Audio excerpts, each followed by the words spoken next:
استمعنا لهانزي فليك متحدثا عن المباراة وتحديدا عن إصابة أولمو.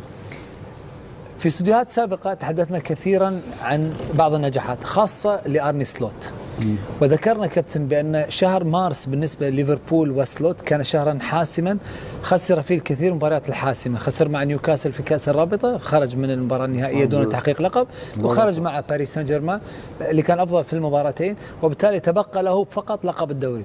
هل يمكن أن يقال نفس الشيء عن هانزي فليك لو أنهى الموسم دون أن يحقق بطولة وينسى كل أداء وكل الإيجابيات هذه؟ لا، مش معقول البارسا ينهي الموسم بدون بطولة.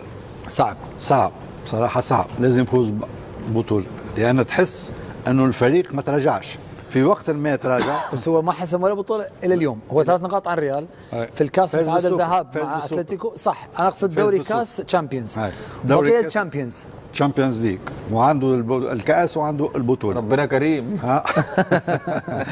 اليوم بالنسبة لي أنا البارسا تحسوا أنه الفريق هذا قاعد يتحسن وخذ ثقة في نفسه وماشي، لأنه في وقت البارسا تراجع وسجلوا كثير من الأهداف، وقلنا صعب الموسم هذا أنه يفوز ببطولة لأنه بسبب المشاكل الدفاعية، ودائما نؤمن أن الدفاع هو قوة الفريق. لما يكون عندك دفاع قوي يعطي ثقة كبيرة للفريق ككل.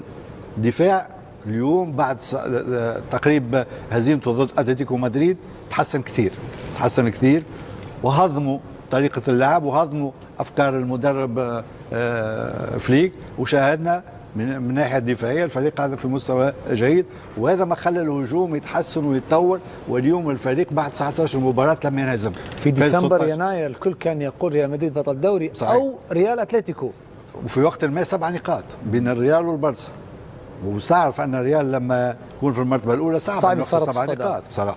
لكن اليوم الريال خسر، أتلتيكو خسر، والبارسا قدم المستوى. تحس أنه الفريق